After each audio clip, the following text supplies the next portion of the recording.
ఓం నమ శివాయ శ్రీమాత్రే నమః. మిత్రులకి శ్రేభిలాషులకి అలాగే ఎంతగా ఆదరిస్తున్న యూట్యూబ్ ప్రేక్షకులందరికీ కూడా పేరు పేరు ధన్యవాదాలు. మిత్రులారా, మీ అందరికీ పరాదేవత ఎల్లవేళలా మీతో ఉండి మీ మనోవాంఛ నెరవేర్చాలని మనస్ఫూర్తిగా కోరుకుంటున్నాను. ఈరోజు మనం రాబోయే అమావాస్య, మౌని అమావాస్య, చాలా శక్తివంతమైన సమయం. మనం రేపు ఎవరైనా సరే ఈ అమావాస్య తిథిలో కొన్ని తేలికైన పరిహారాలు చేసినట్లయితే పితృదోషాలు, అలాగే ఏదైతే శని భగవానుడు, కుజుడు, కేతు వల్ల వచ్చే ప్రమాదాలు, ముఖ్యంగా కర్మ ప్రభావం చేత జాతకం బాగోలేదని బాధపడుతున్నవారు, సంతానం కలగలేదు, వ్యాపారం బాగోలేదు, ఉద్యోగం బాగోలేదు, మాకు ఏది చేసినా కలిసి రావడం లేదు అనుకునేవారు ఎవరైనా సరే ఖచ్చితంగా రేపు ఈ సమయాన్ని వినియోగించుకోండి. మీరు ఏం చేస్తే ఈ సమస్య నుంచి బయటపడతారో ఈ వీడియోని తెలియజేస్తాను.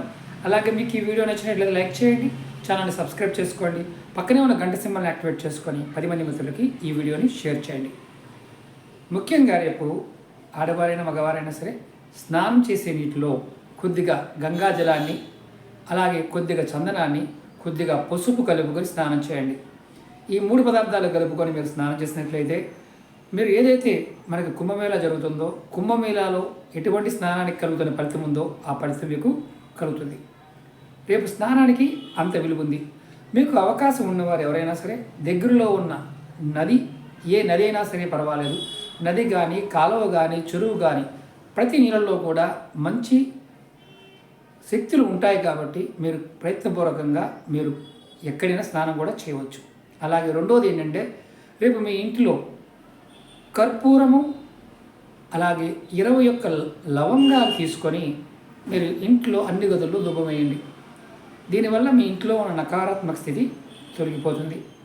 ముఖ్యంగా మీరు ఎవరైనా సరే రేపు వీలైతే మీ పితృదేవతల యొక్క ఖచ్చితంగా వారి కృపా కటాక్షాన్ని పొందడానికి మీరు చేయవలసిన పని ఏంటంటే, అన్న పాయసం చేసి ఎక్కడైనా మర్రి చెట్టు దగ్గర కానీ, రావి చెట్టు దగ్గర కానీ మొదల్లో ఇస్తరాకులో పెట్టి మీరు వచ్చేయండి.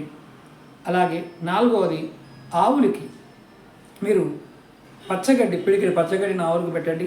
అలాగే బ్రాహ్మణోత్తములకి దానం ఇవ్వండి. లేదా ఎవరైనా సరే నిర్భాగ్యులు, పేదవారు, ఇలాంటి వారు ఎవరన్నా సరే వారికి కూడా మీరు అన్నదానం చేయవచ్చు. లేకపోతే వారికి స్వయం పాకాన్ని కూడా ఇవ్వవచ్చు.